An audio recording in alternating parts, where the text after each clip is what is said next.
the Rio Grande Valley. During the 1540s, the Spanish had probed around the coast of California, and they had also probed into the southwest. And they considered the Rio Grande Valley as the best of the areas for their purposes, and that the Rio Grande Valley had a concentration of Indian peoples in pueblos, and those Indian peoples had, by Spanish standards, a relatively advanced culture. They had pottery, they had cotton cloth, and most importantly, they had a very productive horticulture that used irrigation water to raise corn and beans and squash. So the Pueblo people had the capacity to support a surplus population, and the Spanish meant to be that surplus population. But this surplus population proved to be devastating to the native people, not only in terms of European disease, but in terms of the undermining of their native culture.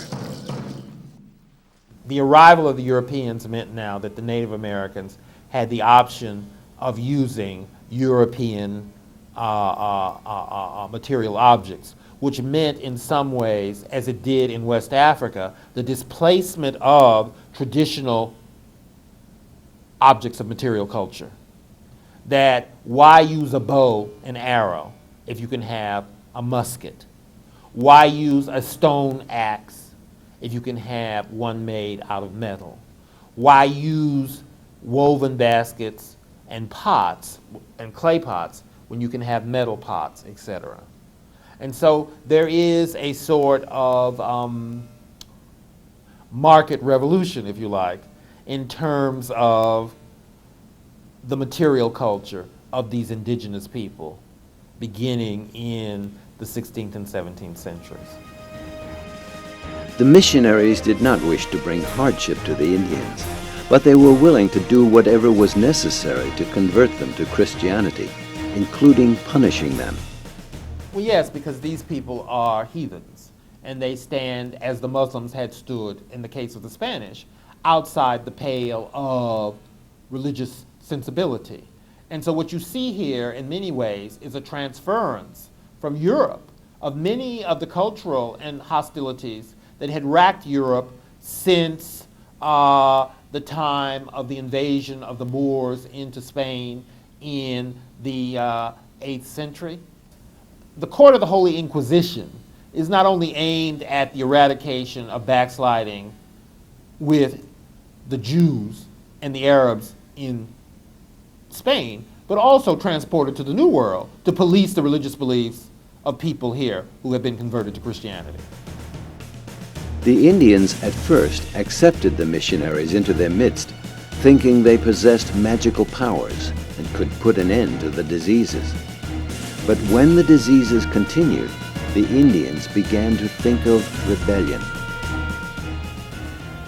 But often native peoples found this disappointing.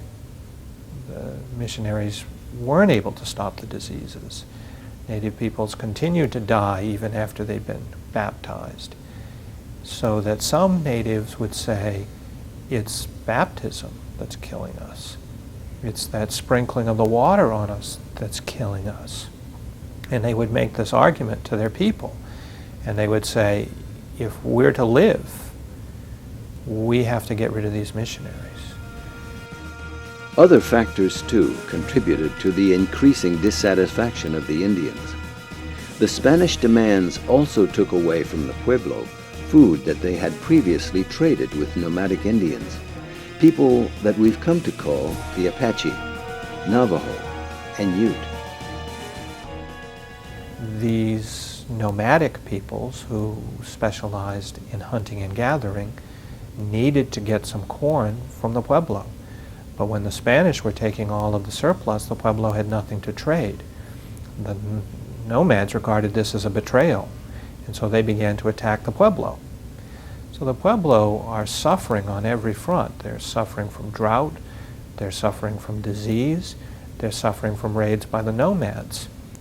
The conclusion they reach is that these Spanish missionaries are not providing the spiritual or the worldly protection that the Pueblo had expected. And this dissatisfaction then works to the advantage of those Indian leaders, those spiritual leaders known as the shaman.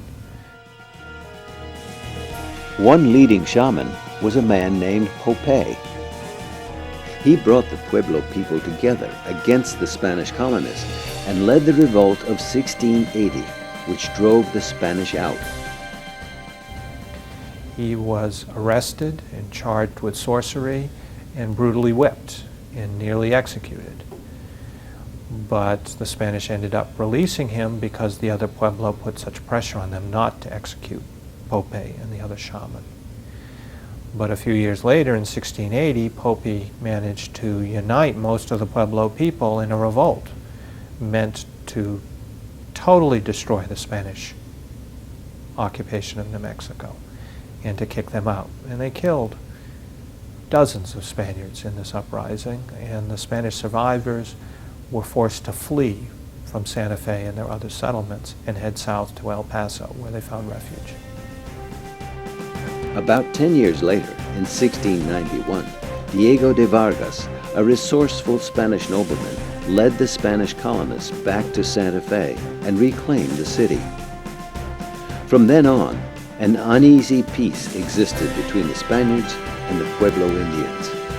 In the wake of that, when the Spanish did come in during the 1690s and restore their rule, they had to govern with a little more pragmatism, and they had to understand that the Indians would keep secrets and would keep their kivas and their katsinas, as long as those Indians would also take Mass and accept Catholic instruction. That was a compromise the missionaries could accept in the 1690s and thereafter. But it was a lesson they had to learn the hard way after a violent rebellion. In the final analysis, we can think of the Spanish settlement of the American Southwest not as a failure, but as a success in their prime purpose, creating a buffer zone to protect the core of their American empire, Mexico. So the Spanish colonies in New Mexico and Texas and Florida and California we can perceive as remarkable successes given their lack of resources and what they were up against. They consolidated a frontier for a very long period of time that kept these rival empires away from what was most important to the Spanish, Mexico.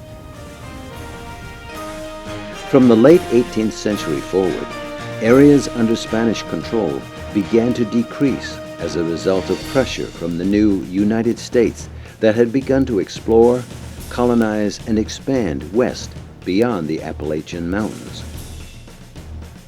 Eventually, the Spanish-American War in 1898 ended Spain's dominion over all her holdings in North America, including the West Indian islands of Cuba and Puerto Rico. Many cities and towns of the American Southwest started with a Spanish mission. In Texas, New Mexico, Arizona, and California, these missions, some still used for worship, serve as a reminder of the Spanish presence. In Texas, the Spanish built a network of about 30 missions. The Central Texas Mission became this one in San Antonio. Originally named the Misión San Antonio de Valero, it was later renamed the Alamo. In Arizona, the mission system grew, as all the others did in the Southwest, from south to north. The best preserved and most beautiful of the Spanish missions can be found in California. In 1769, Father Junipero Serra started building a system of missions that now numbers 21.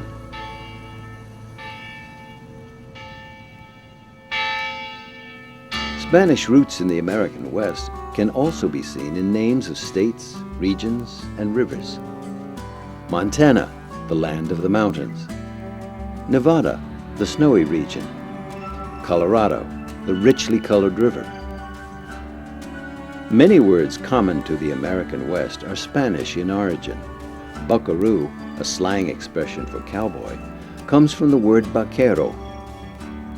Familiar words like rancho, corral, lasso, lariat, chaps, bronco, and rodeo are all Spanish. Our streets, highways, and cities also show the Spanish influence. In other programs in this series, we'll explore the early settlements of the English, the French, and the Dutch, and discover more about the birth and earliest formative years of our nation.